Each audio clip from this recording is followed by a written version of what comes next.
that hath called us to glory and virtue, whereby are given unto us exceeding great and precious promises, that by these ye might be partakers of the divine nature, having escaped the corruption that is in the world through lust. Verse 5, and beside this, giving all diligence, add to your faith, and faith virtue, and to virtue knowledge.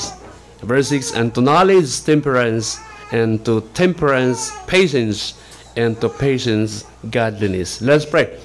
Dakilang Ama, muli hinihiling ko ang Banal na Espiritu, siyang pong maghamon, mangusap, kumatok minsan sa aming mga puso. Meron man kaming mga kasalanan, I pray, O God, patuloy kang mag-convict up. I pray, kahit pamandin, meron man kaming mga kabigatan, kasalukuyan, I pray, na ikaw na po, Panginoon, ang magbigay ng kaliwan. Hinihiling ko, Panginoon, ang aming mga pamumuhay Kristiyano, nawa, patuloy kang magbigay sa amin ng kaliwanagan. Hinihiling ko, pakabuksan niyo po ang aming puso at isipan, at ang pangangaral ng mga salita niyo po, gamitin mo ito upang po ay magbigay po sa amin ng kalakasan, pananampalataya. Pagpalain mo ang mga salita na aming pag-aaralan. Itago niyo po ako sa banal na dugo, I pray, O God, upang makita ang inyong nais, ang inyong pangalan at hindi ang sarili ko. Hinihiling ko, Ama, ang karunungan sa mga ngaral. In Jesus' name we pray. Amen and amen. Maraming salamat. Makaupo na po tayo. Amen. Alam niyo po, marami na po tayong napapakinggan ng mga mensahe. Kahit pa man din, magkaroon lang kayo ng pagpapatuloy ng pakikinig ng mga sermons. Kahit pa man din, kung gusto nyo sa ating YouTube channel, amen, sa ating YouTube channel. Napag-aralan po natin yung dalawang word dito na know and grow. Know and grow. Amen. Kasi pag hindi ka lalago, pag wala kang alam, amen, hindi ka rin lalago, hindi ka rin makatututo, balik-balik na rin natin. Nakuha nyo na, no? Hindi ka lalago kung wala kang alam, at hindi ka matututo, hindi ka lalago pag walang alam. Ang tanong dito, mga minamahal, no? Sa aking bungad po, papaano ka ba o papaano ba tayo natututo? Papaano ka ba natututo at papaano ka lumalago? Dahil napakahalaga po na tayo'y lumago, napakahalaga po yung kaalaman din. Ulit-ulit kong sinasabi sa inyo, ang pagkukuha po ng knowledge, kailangan mag-study. Sa pag-aaral, yun po ang road, yun po ang daan na ikaw lumago. Wala pong ibang daan. Okay? Kailangan ikaw ay matuto. Amen? Ilang Sunday, ilang prayer meeting, ilang pag-aaral sa Sunday school, ilang mga sermons, dapat meron ka ng alam dyan. Amen? Essentially, mga minamahal, ang Biblia po teaches us, nagtuturo sa atin, that knowing the will of God is of the utmost importance to the true believer. Ano bang ibig sabihin ng utmost? Ano? That knowing the will of God is of the utmost. Pag sinabing the utmost, yung pong gumagawa o nakakaalam ng kalooban ng Panginoon, yan po ang pinakamataas na mahalaga po sa isang totoong mananampalataya. Tingnan ang mga buhay natin. Pag wala kang alam sa kalooban ng Panginoon, hindi mo alam ang direksyon ng buhay Kristiyano. Palagi kang nalalapa ng dyablo pag wala kang kaalaman sa kalooban ng Panginoon. At hindi lang, pag hindi ka gumagawa ng kalooban ng Panginoon. Amen. So, ibig sabihin, knowing the will of God is the utmost importance of the true believer. Kaya hindi lang tayo normal, hindi ka lamang na mananampalataya. Kailangan yung mananampalataya, kaya ng Sunday school natin, bumabanal. Gumagawa sa kalooban ng Panginoon. So, napakahalaga na minsan, hanapin mo ang buhay mo sa kalooban ng Panginoon. Amen. Hindi lang tayo normal na nagsisimba. Hindi lang tayo normal na nag-aaral ng salita ng Panginoon. Dapat yung kalooban ng Panginoon, the will of God, nalalaman mo at isinasakatuparan niyo po yan. Amen. Yan naman ang nais ng Panginoon na malaman mo ang kalooban ng Panginoon. Bakit mayroong mga teachers? Bakit mayroong mga pastors? Bakit mayroong mga nagtuturo? Para malaman mo ang kalooban ng Panginoon. Amen. Para hindi po tayo malihis. Amen. Sa buhay na ito eh. At sinasabi ko sa inyo mga minamahal, doing His will, hindi lang knowing the will of God, ay yun po ang pinakamataas na kahalagahan ng totoong mga nampalataya. Subalit, yung gumagawa din ng kanyang kalooban, alam nyo, yan po ang katibayan ng isang mananampalataya na lumalago din. Yung gumagawa sa kanyang kalooban, yung pong evidence of the believing Christians. So, kailangan natin dito magkaroon ng know and then grow. Amen. Dalawang outline lang gusto kong ibahagi sa inyo. Kaya nga yung dalawang outline, talang ibapatakin ko yun. Para hindi kayo agad, ay, dalawang outline ni Pastor. Ay, salamat, maigsi na. Kaya nga yung dalawang outline, yung isang outline, papatakin ko talaga yan. Hala, sige, para makuha natin yung substance, yung katas. Diba? Naalala ko tuloy yung lemon. Talagang pinibiga ko yung lemon na yellow, ang tawag. Talagang ang asim. Pampatunaw sa aking mga dito sa chat. Now dito po, knowing and following, tinino dalawa, knowing and following God's will. Kanina, yung knowing the will of God is of the utmost importance of a true Christians. And doing His will is the evidence of the believing Christians. Now, knowing and following, magkakaiba na rin yun. Knowing and following God's will is more important than anything else in this life. Magkaroon ka man ng fame and fortunes kanina sa ating pong special number. Magkaroon ka man ng diploma, yung mga degree na yan. Yung mga PhD degree, katulong degree. Pero kung wala kang kaalaman at hindi ka sumusunod sa kalooban ng Panginoon, ibang usapin na yun. Tinino mga minamahal, dapat meron tayong pagkakaiba ng mga Kristiyano. Dahil sa buhay na ito, yan po ang higit na napaka-importante kaysa sa lahat ng mga bagay na ating nagkakaroon tayo. Iba pa rin yung meron kang alam, especially yung spiritual knowledge. Amen. Habang po, kung pag-uusapan natin yung growing in our faith, kasi pag lumalago ka, ito yung pananampalataya mo eh. Growing in our faith, pag lumalago ka sa pananampalataya mo, ipinapahintulot mo na ma-develop ka a closer relationship with our Lord Jesus Christ. Amen. Napakalaga po ang paglago. Kaya nga, pag nagsusulwining ako at nagsanggap na yung aking sinulwining, sabi ko, dalawa lang ang payo ko palaging binibigay. Sabi ko, anong nangyari nung tumanggap ka sa Panginoong Kristo? Sabi ng Bible, as many as receiving to them give Him the power to become the sons of God, naging anak ka ng Diyos. At the same time, sabi ng Bible, nagkaroon ka ng kaligtasan. Amen? Nagkaroon ka ng kaligtasan. Sabi ng Bible, meron kang buhay na walang hanggan. Amen? In hope of eternal life that God had not promised. Diba? Nakalimutan tayo ito sa 1-2. In hope of eternal life that God cannot lie, promised before the world began. Sabi ko, nagkaroon ka ng buhay na walang hanggan. Pero naligtas ka lang. Pero buhay ka pa naman eh. Wala ka pa naman dito sa harapan, nandiyan ka pa naman eh. Ang ibig ko tukuyin, palaguin mo si Kristo sa buhay mo, sa puso mo.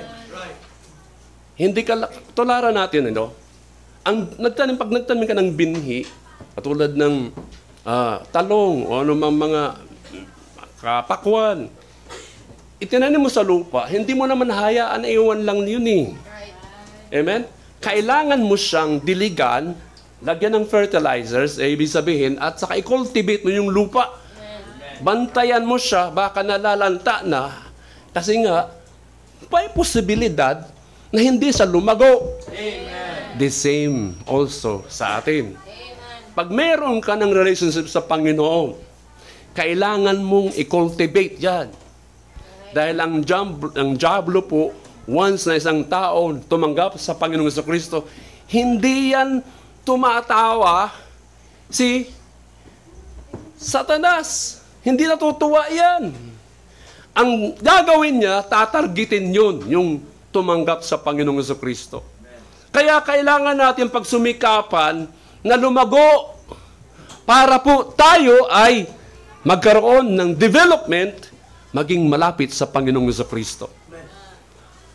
Alam niyo po, ang pag-grow and know and grow, nakalpaloob yan dito sa ating Christian na paglago. Kailangan natin mag-spend time sa kanyang presensya. Sa papaanong paraan? Meditate on His Word. Kumusta ang ninyong devotion? Morning and afternoon. Inuulit ko, ang technology, wala ka nang problemahin.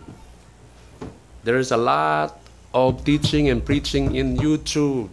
Kahit FB account, mayroon ng mga pastor. But be careful na ikaw, binapakinggan mo sila. Baka mamaya nadala ka ng mga false teachers na yan. Spend time in His presence, meditating upon His Word. Kailangan natin pagbulay-bulayan. Uli, mga minamahal. Pagbulay-bulayan natin ang kanyang salita na katulad na, di ba, pag, mga teenager, pag mayroong text lang, di ba?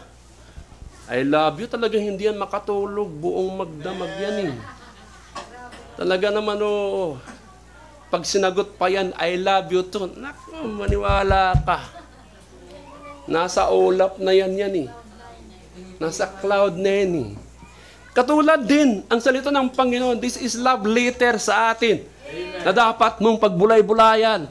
Pakamahalin mo ang salita ng Panginoon. Di ba? Yung Psalms, how I love thy law. It is my meditation. Kantang-kanta nga yan, di ba? Mga minamahal, spend time, meditation on His Word. At hindi lang, seek His guidance. Hanapin yung kanyang patnubay, yung ating pagkakaintindi, our understanding of His character and His love for us. Mga minamahal, lalim po yun sa'yo, mga minamahal. Pag nag-spend time ka sa kanyang presensya at nagbasa, nag-meditate ka sa kanyang mga salita at hinanap yung kanyang guidance, our understanding sa kanyang mga katangian at ang pag-ibig ng Panginoon para sa iyo, lalalim yan. Diba? Lalalim yan eh. Kaya kailangan natin dito mag-aral dahil yun po ang daan to grow. So ganito, in turn, amen?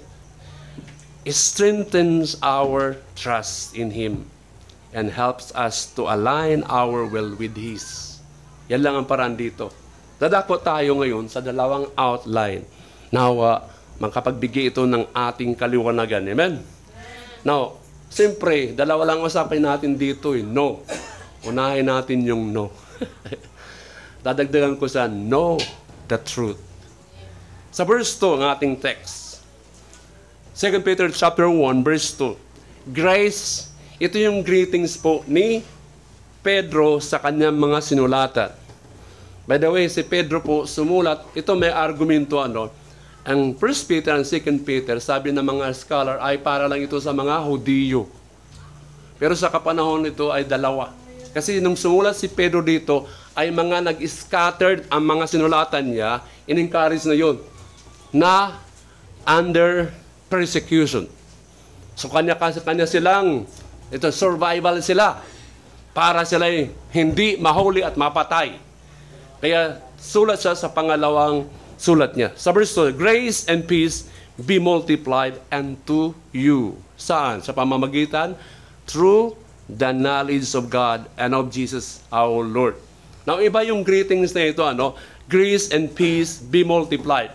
Paano magmumultiply yung grace and peace? Sa pamamagitan ng knowledge sa Panginoon. Now, anong ibig sabihin? Know the truth, mga minamahal. Paulit muli, ang buong pong sulat ni Pedro po sa 1 and 2 Peter po ay puro knowledge. Kahit pa man sa 2 Peter ay knowledge. Kung tutuloy-tuloy natin the whole chapter na yan, puro knowledge po yan. No? Now, si Pedro po, sinasabi niya po rito, patungkol sa kaalaman, knowledge, lalo na sa katotohanan. And of our knowledge of the Lord Jesus Christ, at kung papaano po ito napaka-importante sa mga buhay natin, na dapat tayo mayroong pong paglago spiritually. Nag-uusapan dito yung paglago ng mga Kristiyano na sinulatan. Ibig sabihin, sinasabi po dito ni Pedro sa verse 2, ang kanyang hangarin, hinahangad po ni Pedro, para sa biyaya ng Diyos at sa kapayapaan na sumagana sa mga buhay nila. Katulad din sa atin. Nawa yung biyaya at kapayapaan be multiplied unto us sa pamamagitan po ng kaalaman o karunungan. Nagsusumamo po si Pedro dito para po na pagparamihin nila ang biyaya at saka kapayapaan sa pamamagitan po ng knowledge, kaalaman, upang ang buhay nila spiritually lumago, katulad din natin mga minamahal. Hangad nyo ba ang biyaya at kapayapaan? Ang ganda ng word na yan. Grace and peace. Na ang Diyos lang mapipili na makapagbigay. Sabi na, may it be multiplied to you. Grace and peace be multiplied unto you through the knowledge. Yun yun, mga minamahal. Binabata ko lang siya. Now, gusto kong sabihin sa inyo at iginagarantiya ko sa inyo. Pakinig po kayo. Ano yun? See me. Kung ang nalalaman mo lamang ay kukunti at maliit, tingnan nyo, kung ang nalalaman mo lang sa Biblia o mga katangian ng ating Panginoong Jesucristo ay kukunti lang ang kaalaman mo at kaliit, ginagarantiya ko rin sa iyo ang kaalaman ng Diyos, then you will be in grace and peace so little. Maliit din ang binibigay ng biyaya ng Panginoon at kapayapaan sa inyo. Subalit, if you know much about the knowledge of God, then ang pagkakataon ngayon lumilitaw dahil meron itong madaming biyaya at meron ding kalawakan ng kapayapaan sa mga buhay mo pag malawak ang pagkakaalam mo sa kanyang mga salita. Ganun lang ka-logic po ang sinasabi ni Pablo dito. Kung kukunti lang ang kaalaman mo, ang biyaya ng Panginoon hindi sasagana din at ang kapayapaan. Diba? Saan ba hantong ang tao po, ang teenager, na hindi nag-aral ng mabuti? Diba pupunta talaga sa pagpapalayan eh. Anong kanyang binubulong? Sana, nag-aaral ako ng mabuti. Diba? Ganon ang katuwaan namin sa mga barkada ko nung teenager din ako. High school, nagbulak-bulak ako ng 3rd year. Nung pag-graduate ko ng high school, agad ako, 2.5 years, sinubukan ko magpaaraw. Talaga yung aking pagkamistiso ay nagiging negro na. Pag may dumadaan na naka-opisina, lalo na yung nasa BDO o kaya sa bangko noon, tanaw na lang kami. Sayang, sana gano'n din tayo. Di ba gano'n ang kaalaman? Kaya kailangan natin matuto po sa espiritual na bagay na marami pong alam. Ang kaalaman ng Diyos, yun po ang susi upang ikaw lumago sa biyaya at sa kapayapaan niya. Sa verse 3, tinan nyo. According as His divine power had given unto us all things that pertain unto life and godliness, saan? Through the knowledge of Him. According as His divine power hath given unto us all things that pertain unto life and godliness through the knowledge of Him. Andiyan na naman ang knowledge that hath called us to glory and virtue. Sa verse 3 po, mga minamahal, ang napakalawak po, napakalaki po ang pangako dito. Mga minamahal, patungkol sa buhay natin na pamumuhay. Sinasabi ni Peter that we have everything that we need to live a godly life. See? Meron tayo lahat ng bagay na ating kakailanganin upang mabuhay ng isang makadiyos na buhay. Yan po ang verse na sinasabi niya doon. That pertain unto life. Binigyan na tayo ng lahat ng bagay patungkol po sa buhay at saka makadiyos. Pero kailangan natin ito pag-aralan through the knowledge of Him. Subalit, papaano dumating ang ganitong bagay na mayroong paglago na makadiyos? Paano natin gagawin? See? Mag-aral. Sabi ng Bible, through the knowledge of Him. Tingnan nyo, mga minamahal, hindi ka magkakaroon ng lahat ng bagay na kakailanganin mo para sa godliness, makadiyos. Labas mula sa pagkakaalam sa Panginoon. Kailangan natin ng kaalaman eh. Ang tao pong malakas, ang tao pong talagang meron siyang katibayan ay maraming alam. Kaya kaming mga pastor nung kami naordinahan, dapat ang mensahe po ni Pastor Bing, dapat tayo mga pastor maraming alam sa spiritual na bagay. Kaya, talaga naman, sumisisid ako. Ang sarap mag-aral. By the way, may kasiyahan po sa pag-aaral. Especially sa spiritual knowledge. Tingnan niyo mga minamahal. Hindi ka magkakaroon ng lahat ng bagay na kakailanganin mo for godliness, labas po mula sa karunungan ng Panginoon. Dahil ang knowledge ng Panginoon, yaan po ang daan to a godly life. Mga kapatid, tingnan niyo ngayon. Sa pag-iisip mo, meron ka bang isip? Hindi ka pa nag-iisip. Sa ibang ano yan sa Bacolod. Isipin mo nga, bilangin nyo.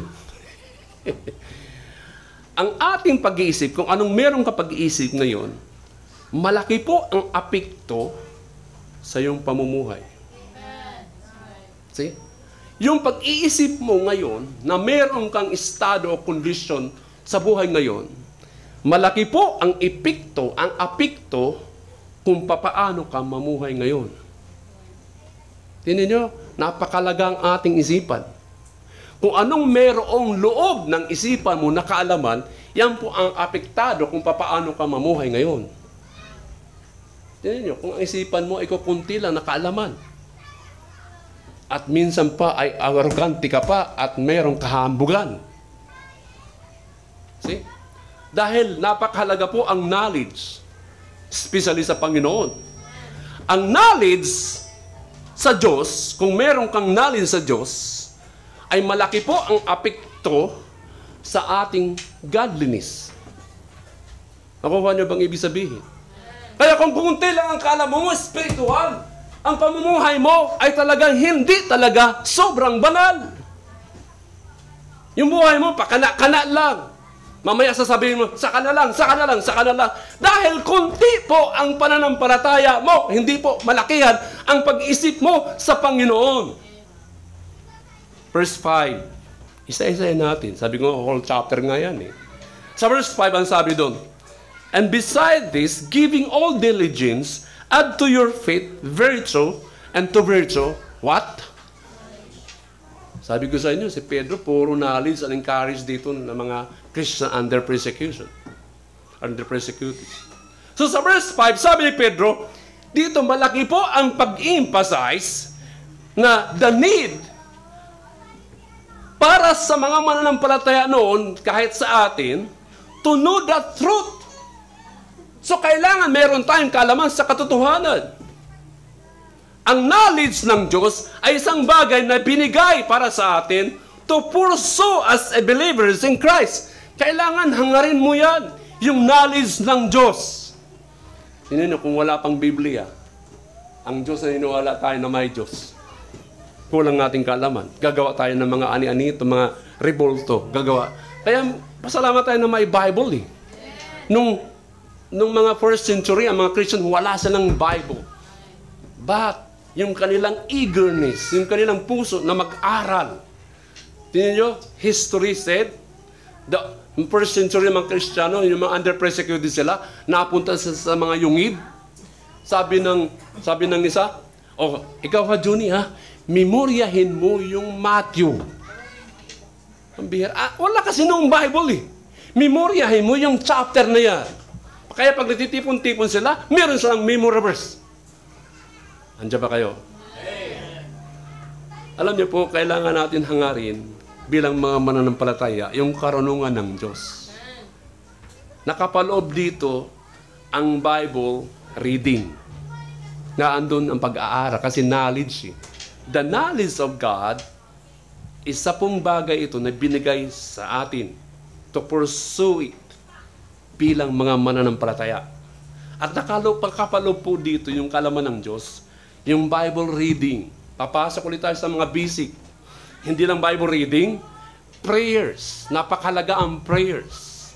Tingnan nyo, a prayerless Christian is a powerless Christian. Ang Panginoong Jesucristo, bago siya mag-umpisa, nag-pray. At hindi lang nag-pray, nag-fasting bago pumunta ng kanyang ministry. Bible reading, prayers, and listening sermons. Reading Christian books, literature. Andiyan ang mga libro, kung sinong hihingi ng libro, mag-aral tayo. Huwag po tayong tatamarin na magbasa.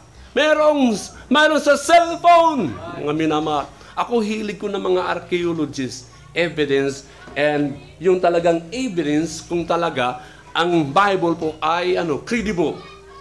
Kaya nag-ano ko ng mga archaeologists na ito yung lugar ng yung Jacob's Wheel. Na andito ang lugar.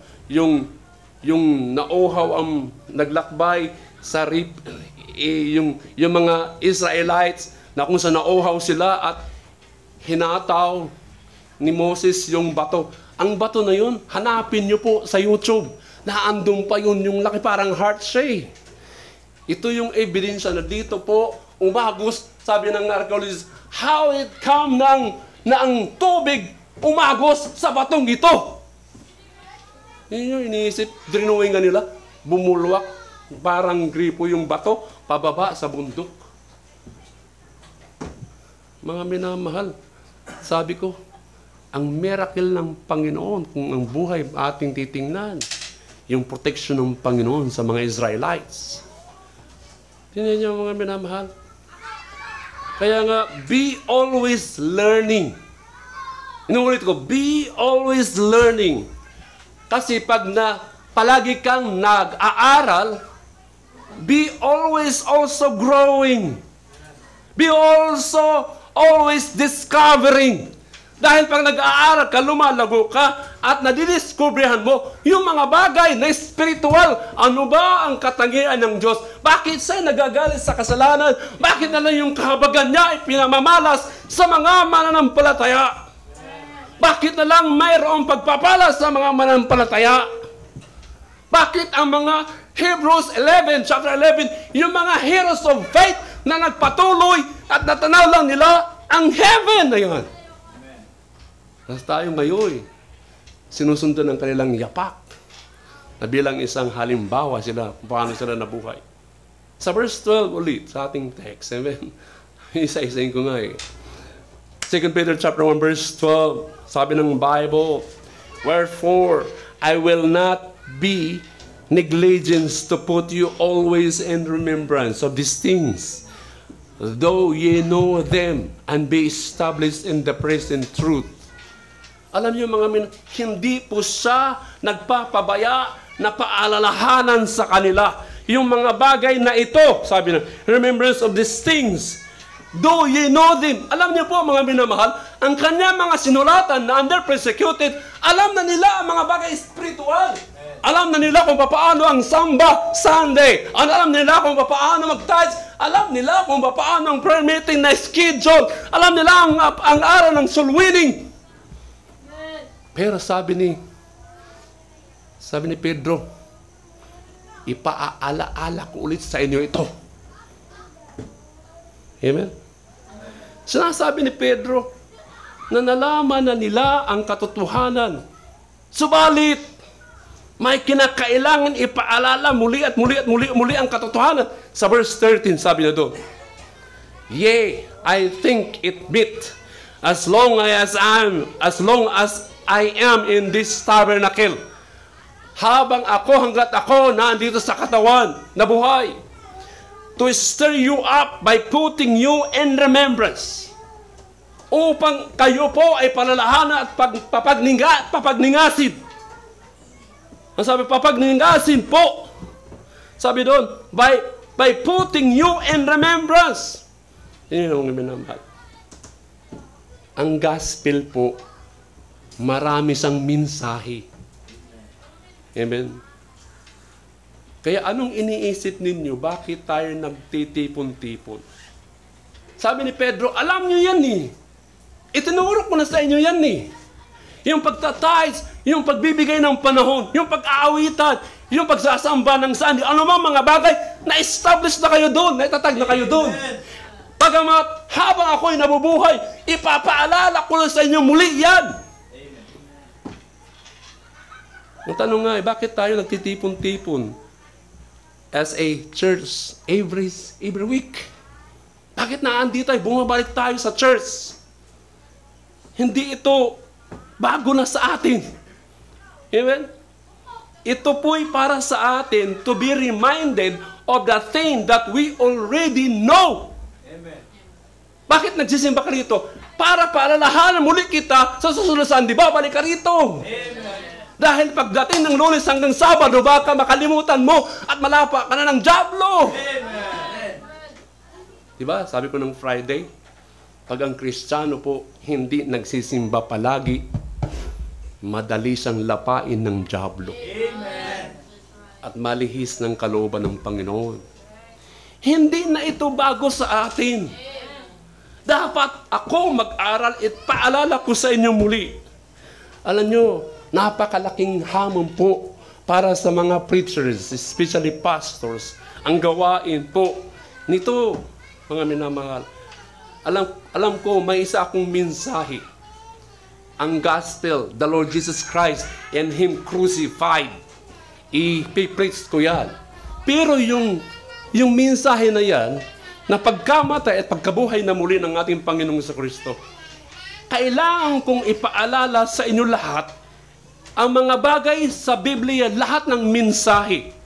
Tingnan nyo, kung ang mensahe ko know and grow, ipapasok ko ulit ang gospel. Ipapaalala ko sa inyo kung bakit namatay si Jesucristo sa cross, naghirap para sa kasalanan. Yun ang purpose. Para malaman mo kung bakit ikaw naligtas, kung bakit naghirap at kailangan maligtas. Amen.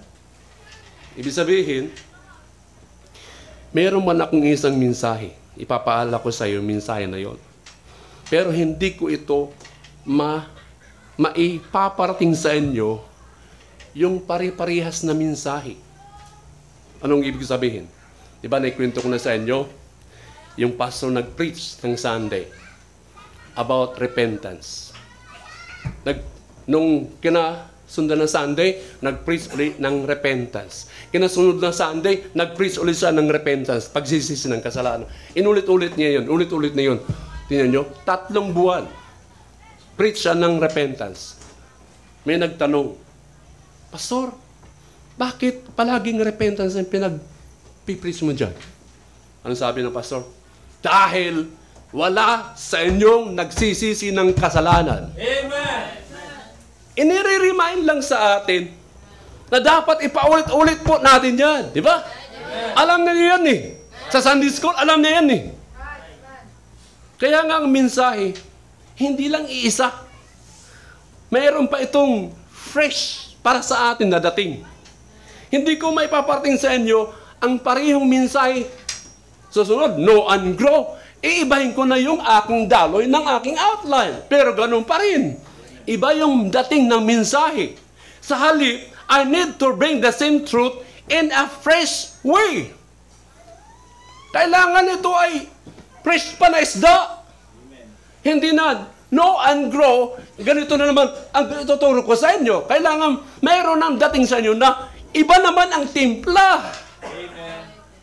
Ibig sabihin, there are always new things to discover about the gospel that you need to be reminded. Kaya nga, pag nagbasa ka ng Bible, di ba? Yung verse na yan, marami siyang mensahe. Nagbukas ka ulit ng Bible na yan na nabasa mo, meron siyang bagong phrase na mensahe para sa'yo. Kaya nga, kailangan ipaulit-ulit ko sa inyo ang mga bagay na ito para matuto kayo. Know the truth. Amen. Subalit, mga minamahal, there are always different angles of the same theme. Kaya nga, parehas ang mensahe ngayon, iibahin ko ang theme, pero ganun pa rin ang verse. Ako, di ba? You need to be reminded. Kailangan natin paalalahanan dahil madali tayong makalimot. Amen. Na mahal. You need to be reminded that you are a sinner. You need to be reminded that your only hope for forgiveness is in the cross of Christ. You can make it up for your sins by righteousness behavior sa mga mabubuting gawa. Hindi ka mapapatawad at matutubos po in good deeds sa mga mali mong ginawa. Amen. Kailangan ko ipaalala sa inyo yan. Now, if you already believe in Him, kung meron ka ng kaligtasan at naborn again ka na, tinatagubilinan ko kayo, ini-exhort ko kayo, at in-encourage ko kayo, kung naandyan ka na sa pananampalataya, in-encourage ko kayo to press on, na magpatuloy sa pananampalataya na meron ka ngayon sa Kanya. Press on in your belief on Him. Yan po ang kailangan mong gawin at kailangan mong malaman ang katotohanan. Know the truth. Bakit tayo paulit-ulit nagtitipon? Know the truth para malaman ang katotohanan at ipaalala ko sa inyo ang kahalagahan ng pamumuhay na yan. Pangalawa, tapos na. Amen? Simple lang, di ba? Now, grow. Matuto ka na, nalaman mo na. Grow in godliness. Grow in godliness. Sa verse 18. 2 Peter chapter 2, verse 18. 2 Peter, tama ba?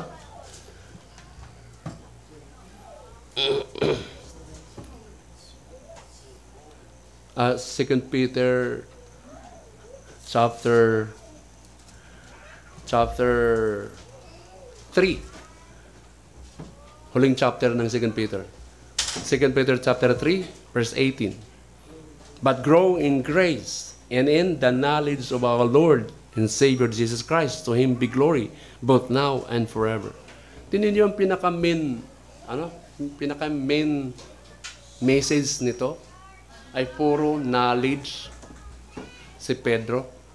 Ngayon, nalaman mo ang katotohanan, lumago ka na sa pagkamaka-Diyos.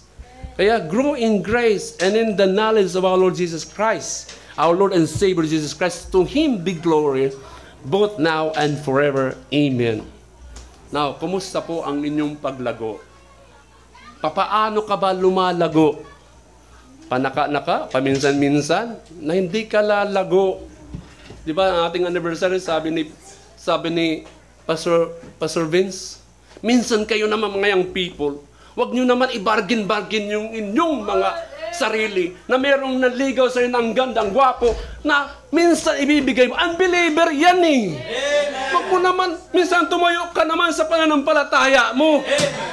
Sabihin mo, hindi kita pwedeng sagutin, hindi kita pwedeng pahintulutan, dahil anak ka ng Diablo. Totoo yan eh, anak sila ng Diablo, anak ka ng Diyos. Paano kayo magsasama? Amen.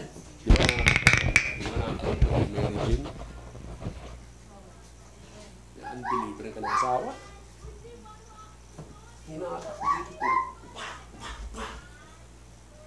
Lalabang ka pa. Nagpadaos mo siya sa agdanong bakarang makababa lang. May sing-sing pa naman yung asawa niya.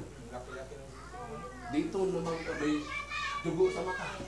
May black eye dito. Yung asawa ka ng unbeliever? Mahirap ang asawa ng unbeliever. Hindi niya matadyak-tadyakan sa bayan. Dahil lamog na siya eh. Yung belt na mga lalagyan ng pera, may balisong. Ipilit niyang hinihigpitan ng hawak na hindi niya matanggal. Yung kanyang anak, si Eros, siya umaawat. Papa, tama na. Yung anak ng babae, hindi, buti na nagising, tapos na. Papa, tama na. Sabi ng papa niya, kaya ko pa yung buhay, kahit walang mga nyo. Nung makalabas, mula dito, naka-short, mula taas, walang damit. Tumatakbo siya. Ginanon na lang niya ang kanyang short. Natakpan lang ang kanyang tip-tip. Pero nung nandun na siya sa labas na nagiinuman, humiga na lang siya dahil nawawala na siya ng kulira. Unbeliever? Walang gagawin ng mabuting unbeliever. Amen. Kahit nga sa mga mananampalataya pa, nag-asawa, mananampalataya na parehas, yung lalaki, hindi pa talaga matured as in, mahirap din po yan. Amen. Kailangan nga yung spiritually matured kayong dalawa eh. Right. Amen. Kasi pag ang isa sa inyo ay hindi talaga as in, sold out, matured, talaga ikaw na lang. Masakit ang aking ilong, sinisipon ako. Yan yun. Kaya hindi ito paanuhan lang ng may boyfriend ka, may asawa ka. Amen. Yan yun. Ikinukwento ko sa inyo sa Santa Cruz, ang pastor namin, ang tagal na lang magsama sa church. Yung lalaki, halos ilang taon. Pero nung ikasal na sila at nagsama, yung lalaki hindi nag-i-encourage na magsimba. Amen. Kasi nakuha na niya ang gusto niya. Amen. Nagtaka nga si Pastor Chris. Tagal nila magsama pero pinagbabawalan na ang kanyang palalab. Yan yun. Sumasama sa soul winning, sumasama sa choir, sumasama sa lahat ng ministry. Pero nung makuha na ang gusto niya, Amen. Sorry na sa babae na yun. Kaya mag-ingat tayo. Amen. Sinasabi ko nga sa inyo, buhay mo yan eh. Decision mo yan eh. Payo lang naman kami. Ikaw pa rin magdi-decision. Grow in godliness. Sa ibang wika pa dito ni Pedro, grow in your love for the Savior. Kasi kung ikaw ay makadiyos, kung ikaw ay pinabanal, meron kang pag-ibig na talaga nag-uudyok sa'yo na mahal mo ang Panginoon, na gusto maging katulad sa Kanya. Amen? 2 Peter chapter 3, verse 11, ang sabi doon, 2 Peter chapter 3, verse 11, nevertheless, we, according to His promise, look for, verse 11 pala, seeing then that all these things shall be dissolved, what manner of persons ought ye to be in all holy conversations and godliness. Alam niyo ang chapter 3, yung verse na mga verses na yan, ito pong mundo ay naka-reserve na, nagugunawin ito ng apoy. So ang Panginoon gagawa a new heavens and a new earth. Amen. Sabi ng verse, but the day of the Lord will come as a thief. Di ba babalik ang Panginoon? Pero ang pinaka-minsahe po ni Pedro dito sa kanyang mga sinulatan sa verse 11, sabi doon, what manner of persons ought you to be? Ano bang klaseng mga mananampalataya na dapat ikaw maging? sa lahat po ng banal na conversation, way of life, and godliness. Dapat na andong ka dyan eh. Tingnan nyo, babalik ang Panginoon. Tingnan nyo, yung gera po, pag naggera na po ang Israel, mag-ingat-ingat na tayo, ibang gera na yan. Lahat po ng mga gera sa mga bansa, ang dapat tingnan natin yung gera ng Israel. Dahil sa kahuli-hulit panahon, pag ginira po ang Israel, doon ang huling gera. That is the signs of the second coming and the end, mga minamahal. Dahil ang Israel, kahit sinong gumera, puro proteksyonan yan ng Panginoon. Kanya yan eh. History will reveal that the nation Israel na pinili ng Diyos, sila pa rin talaga ang ibabalik ng Panginoon. Poprotektahan. Maganda na naidugtong tayo sa kanila. Dahil lang mamatay si Jesucristo. Kaya mag-ingat tayo at tingnan natin yung gera ng Israel. Yung mga gera sa ibang bansa, wala yan eh. Mga pangkaraniwan na gera, pag ginira ang Israel, ibang usapin na yan. Amen. Amen. We will see that God is coming back soon. Amen. Anong purpose? To destroy this earth. Yan yung mga kakaigsi ang 7 years tribulations. Tinin nyo. 7 years tribulation, kahirapan na yan. Yung 666, yung pupugutang ng ulo, pag hindi ka nagpasakop sa 666, patatak. Tinin nyo, sa dito at saka dito. Yung 7 years tribulations, and then pagkatapos noon, now, babalik ang Panginoon. For 1,000 years, maghahari dito. And pagkatapos, katapusan ng mundo. Forever na tayo sa heaven. We will see that God is coming back to destroy this earth. At nalalaman natin, ang future, dapat tayo ay magbago na. Amen. Alam mo, sabi ko nga sa inyo, ang tatay ko, pag umuwi galing trabaho, kami mga kapatid, uy, magsiba ka na. Mag-igib ka na ng tubig doon sa banga. Alam mo sa mga probinsya, yung bangang sarap, talagang lamig-lamig pa din eh. Yung baso na yun na aluminum, galing pa ng hapon. Di ba? Tumutunog pa yan eh. Ang bala ko nga sa banga na yun, lagyan ng dalag. Parang ilang yun doon. Wala kami kasi yung salamin na talagang parang ilang yun doon. Aquarium. Para anong lasa kaya? Pag dumarting ang tatay namin, hindi namin alam kung siya ay hindi nakainom o nakainom. Alam na namin, pag nakainom, kasi nasanayan na namin, magwawala. Pagdating sa bahay, nagsisisigaw, naghahamon. Kaya takot kami. Anong ginagawa namin? Magalis, magsiba, magsaing, magpakain ng bawat sa mga manok. Hinahanda namin ang sarili namin. Para kung may makita na mga katampalasa sa amin, ba't hindi yun nagigib? Ganun kami. Kaya nga, ang pagbabalik ng Panginoon, dapat tayo ay maging faithful na. Dapat tayo maging matapat na at maging sold out na sa gawain. Amen. Dahil your knowledge ought to change the way that you live. Marami ka nang alam eh. Hindi ko alam kung natututo ka eh. Nakakalungkot sa mga pastor na minsan ang kanyang mga nag-aatin ng mga member hindi pa nga ligtas. Bihira yan. Nagsisimba-simba ka lang pero hindi mo kilala si Jesucristo na personal mong Panginoon tagapagligtas. Kawawa ka! Yung kaluluwa mo. Nakakalungkot sa mga pastor na yan. Lalo na kami. Sa tagal-tagal ng pag-upo mo, wala kang natutunan. Kaya hindi kami magtataka na ando na sa iglesia, ando na sa Muslim, ando na. Amen. Palagi kami nagko-conclusion. Walang natutunan yung kapatiran na yan talaga. Amen. Amen.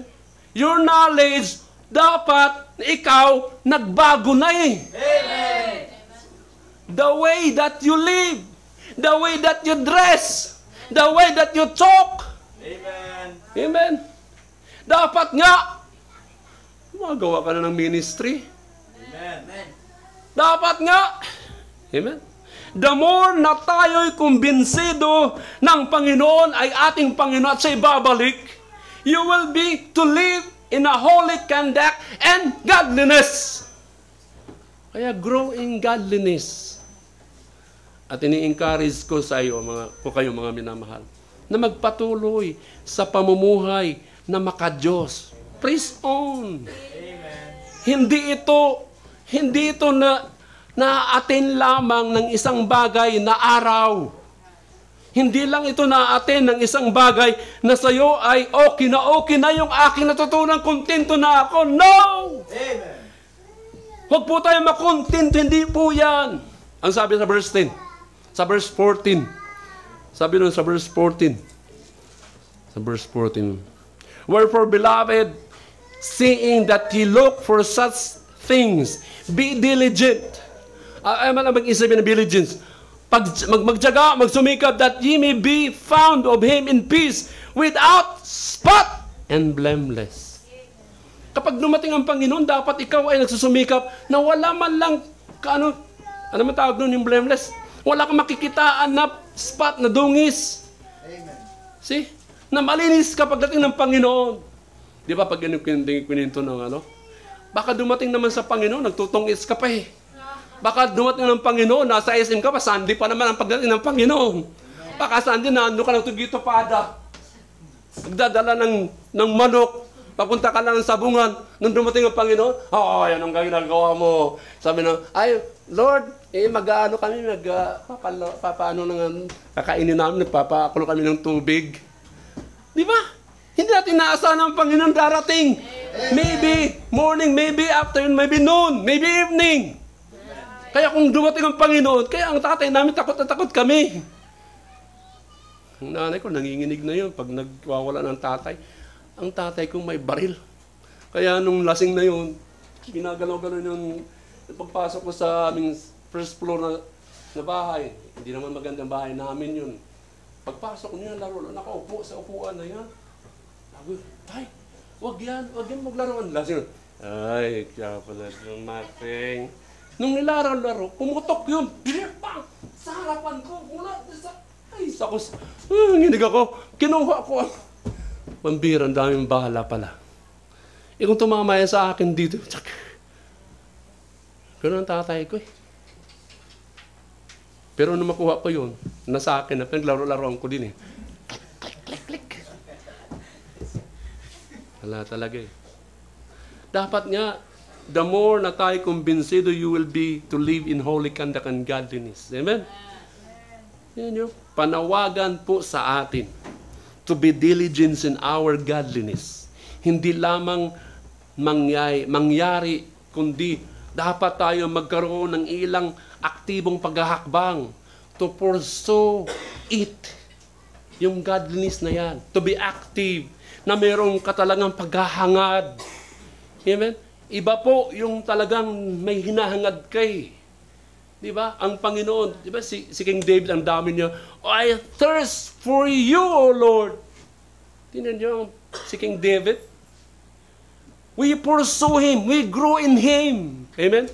Amen. Meron ba ate dyan? Nilista mo? Wala. Sabi ni King David, my soul followeth hard after thee.